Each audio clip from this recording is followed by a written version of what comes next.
ia mendengar. Sejak kulihat wajahnya, ku yakin pada firman-Nya dan menyerahkan bimbangku di dalam saat yang teduh.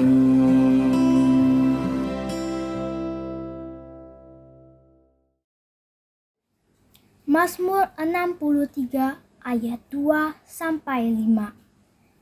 Ya Allah, Engkaulah Allahku, aku mencari Engkau, jiwaku haus kepadamu. Tubuhku rindu kepadamu, seperti tanah kering dan tandus, tiada berair. Demikianlah aku memandang kepadamu di tempat kudus, sambil melihat kekuatanmu dan kemuliaanmu. Sebab kasih setiamu lebih baik daripada hidup. Bibirku akan memegahkan Engkau. Demikianlah aku mau memuji Engkau seumur hidupku dan menaikkan tanganku demi nama-Mu. Selamat pagi Bapak, Ibu, dan saudara-saudara sekalian. Kita berjumpa kembali dalam persekutuan doa pagi, dan mari kita awali dengan doa. Bapa kami yang di surga, pada pagi ini kembali kami datang dalam persekutuan doa pagi untuk mendengarkan firman-Mu yang kudus, serta menaikkan doa-doa kami ke hadapan-Mu. Setiap hari kami membutuhkan pertolongan-Mu, bukan hanya saat-saat genting dan penting, melainkan sepanjang waktu yang kami jalani pada hari ini. Tiada waktu di mana kami dapat berjalan sendiri tanpa Engkau, sebab kami tidak sempurna. Berfirmanlah ya Tuhan, Roh-Mu kiranya mengisi hati dan pikiran kami, sehingga sabda-Mu dapat kami pahami dengan baik dan benar. Dan Roh-Mu menolong kami untuk dapat menjalani firman-Mu itu dalam kehidupan kami setiap hari, bahkan setiap saat. Biarlah firman-Mu itu ya Tuhan melekat dalam hidup kami selalu. Karena itu pakailah hamba-Mu yang penuh dengan kelemahan ini untuk berbicara dan menyampaikan kebenaran-Mu bagi jemaat-Mu dan setiap pendengar. Roh-Mu ya Tuhan, kiranya menyertai setiap kata yang hamba-Mu sampaikan. Kuduskanlah dan urapilah mulut bibirnya. Di dalam nama Yesus Kristus, kami berdoa. Amin. Bapak, Ibu, dan saudara-saudara sekalian yang dikasihi Kristus, pagi ini kita akan bersama-sama membaca kitab Wahyu pasal 3 ayat 1-6. Demikian bunyinya. Dan tuliskanlah kepada malaikat jemaat di Sardis. Inilah firman Dia yang memiliki ketujuh roh Allah dan ketujuh bintang itu. Aku tahu segala pekerjaanmu, engkau dikatakan hidup, padahal engkau mati. Bangunlah dan kuatkanlah apa yang tinggal, yang sudah hampir mati. Sebab tidak satu pun dari pekerjaanmu aku dapati sempurna di hadapan Allahku. Karena itu ingatlah, bagaimana engkau telah menerima dan mendengarnya, turutilah dan bertobatlah. Karena jikalau engkau tidak berjaga-jaga, aku akan datang seperti pencuri, dan engkau tidak tahu pada waktu manakah aku tiba-tiba datang kepadamu. Tetapi di Sardis ada beberapa orang yang tidak mencemarkan pakaiannya. Mereka akan berjalan dengan aku dalam pakaian putih, karena mereka adalah layak untuk itu. Barang siapa menang, ia akan dikenakan pakaian putih yang demikian. Aku tidak akan menghapus namanya dari kitab kehidupan, melainkan aku akan mengaku namanya di hadapan Bapakku dan di hadapan para malaikatnya. Siapa bertelinga hendaklah ia mendengarkan apa yang dikatakan Roh kepada jemaat-jemaat. Sampai sedemikian jauh pembacaan firman Tuhan. Berbahagialah mereka yang mendengarkan firman-Nya serta memeliharanya di dalam hidupnya. Bapak, Ibu, dan saudara sekalian yang dikasihi oleh Kristus, saya mau menggarisbawahi beberapa poin penting dari pembacaan Alkitab kita pada pagi ini. Yang pertama, Tuhan tahu segala pekerjaan dan kehidupan kita. Tidak ada yang tersembunyi, termasuk motivasi tindakan kita. Yang kedua, Tuhan datang seperti pencuri. Karena itu jangan lalai. Tuhan bisa datang setiap waktu dan saat. Yang ketiga, karena itu hidup harus suci, berpakaian putih. Yang keempat, tidak ada yang dipandang sampah oleh Tuhan dan tidak berguna. Karena itu bangunlah dan jadilah kuat dan jangan merasa terabaikan oleh Tuhan. Sebab Tuhan akan memakai setiap anak-anaknya menurut kehendak dan waktunya.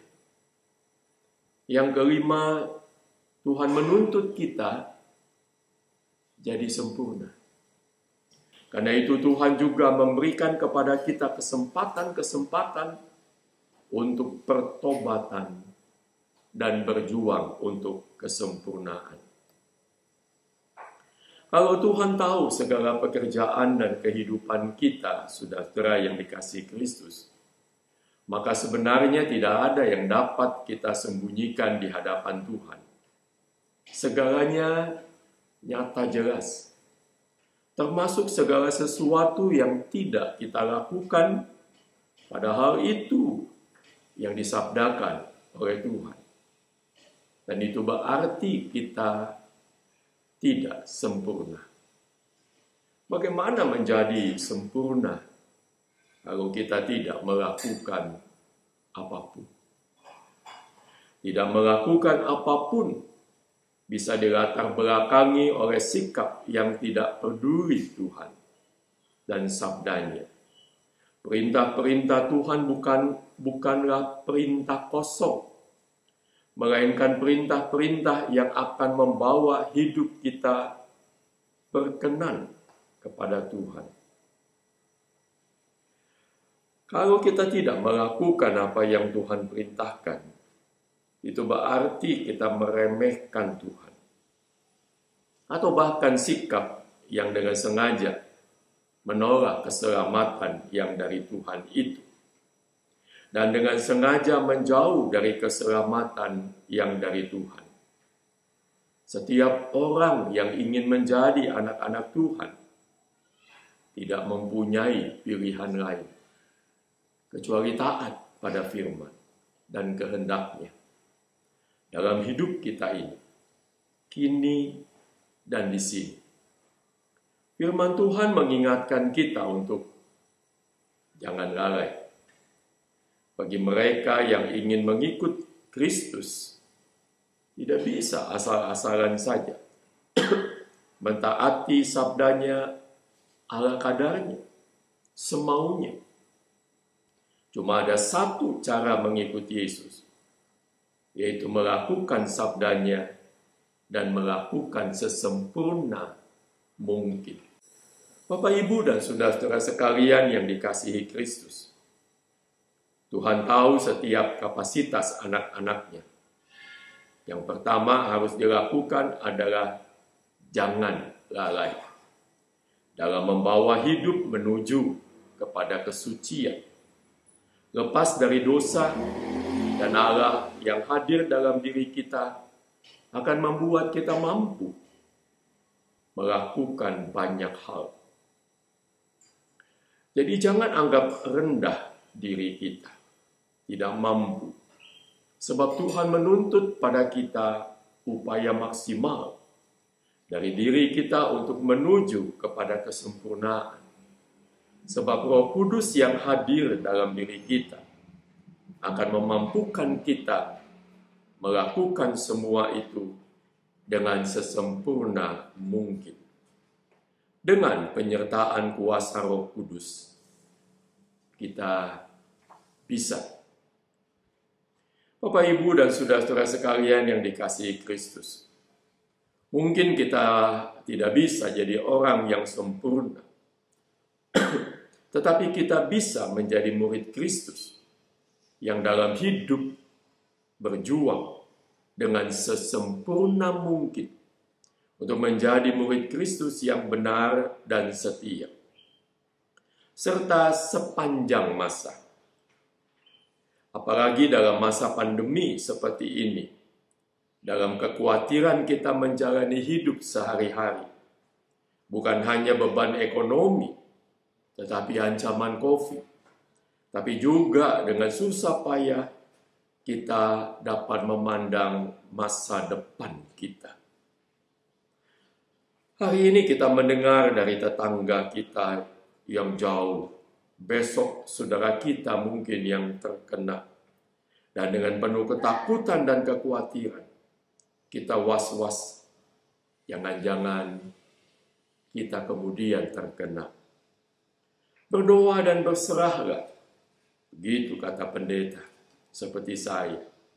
Tetapi ketika COVID itu seperti ada di depan mata kita, mengenai keluarga dekat kita, panik adalah satu-satunya kata yang muncul dalam pikiran kita. Percaya dan pasrah adalah bahasa iman kita, tetapi tidak semudah itu. Bahasa wahyu adalah bertobatlah, bangkitlah, dan kuatkan apa yang tertinggal.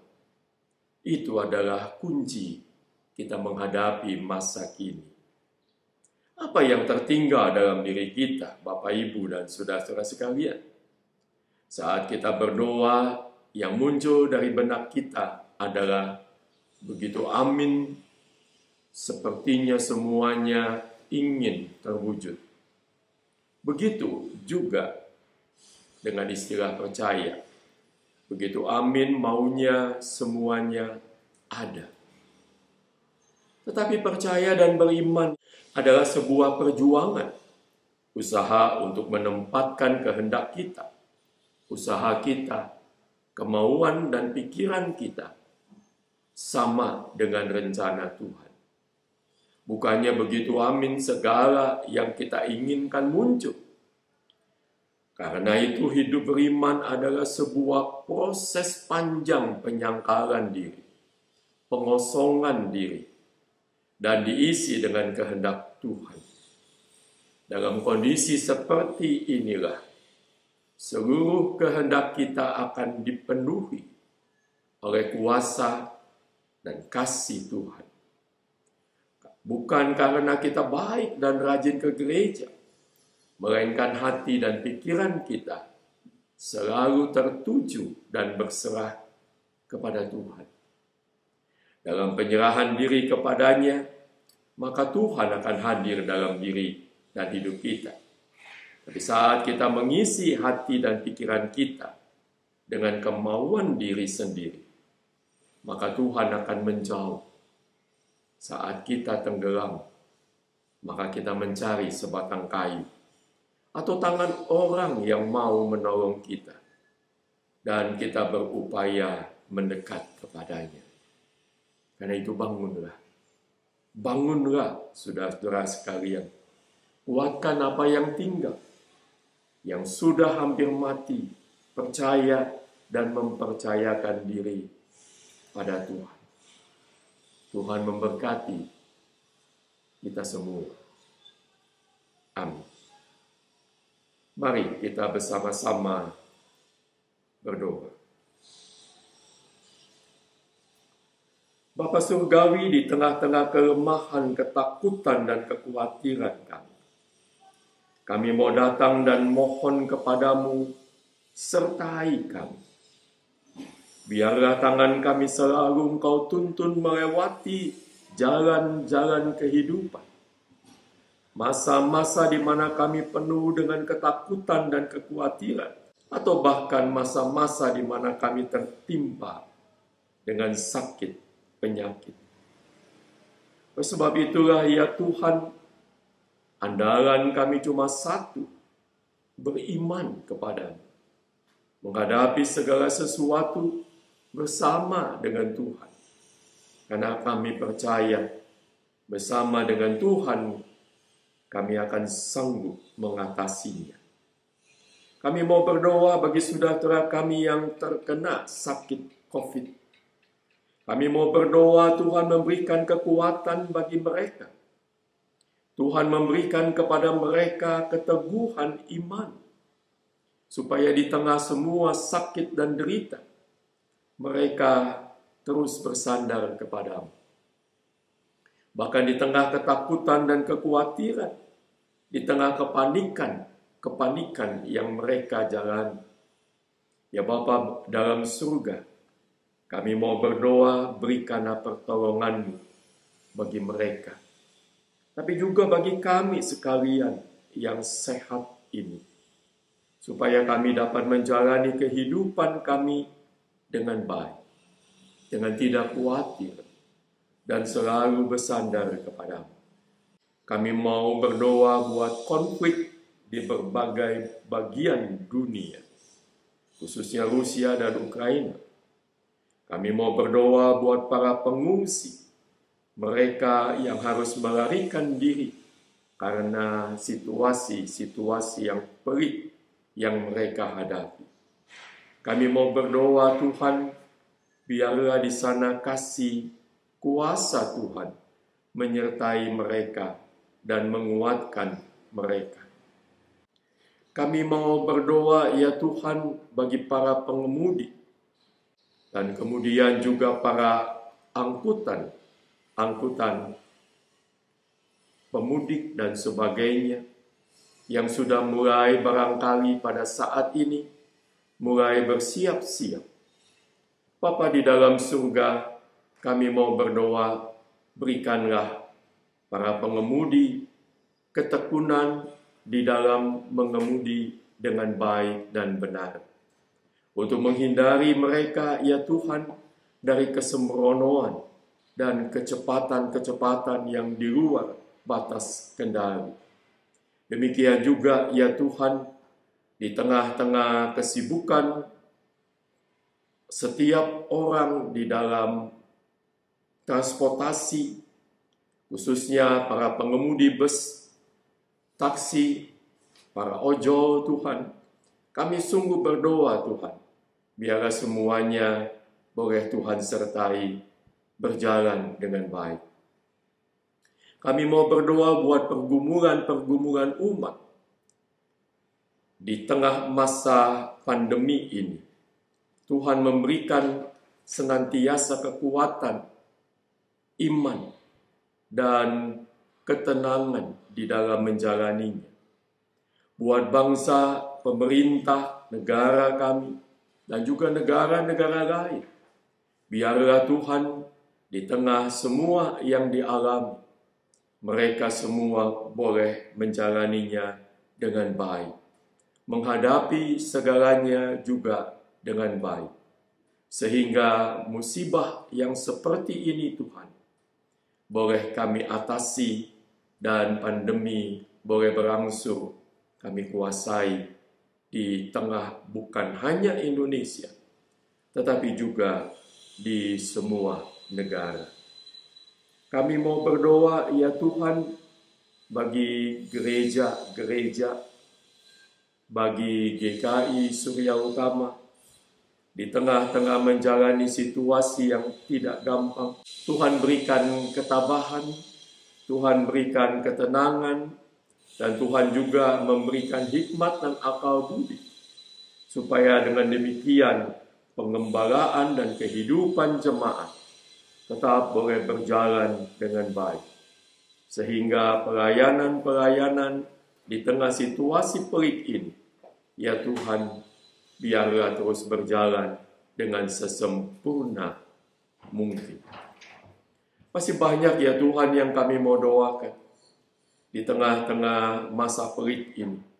Tapi kami mempercayakan diri kami sepenuhnya hanya ke dalam tangan-Mu.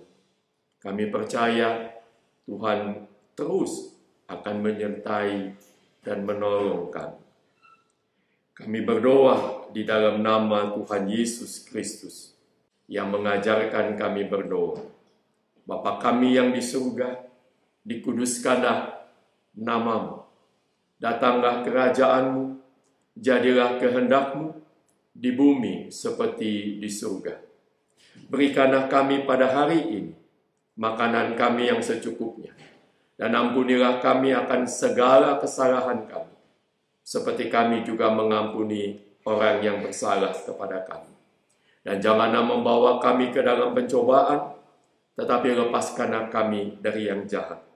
Karena Engkaulah yang mempunyai kerajaan dan kuasa dan kemuliaan sampai selama-lamanya. Amin.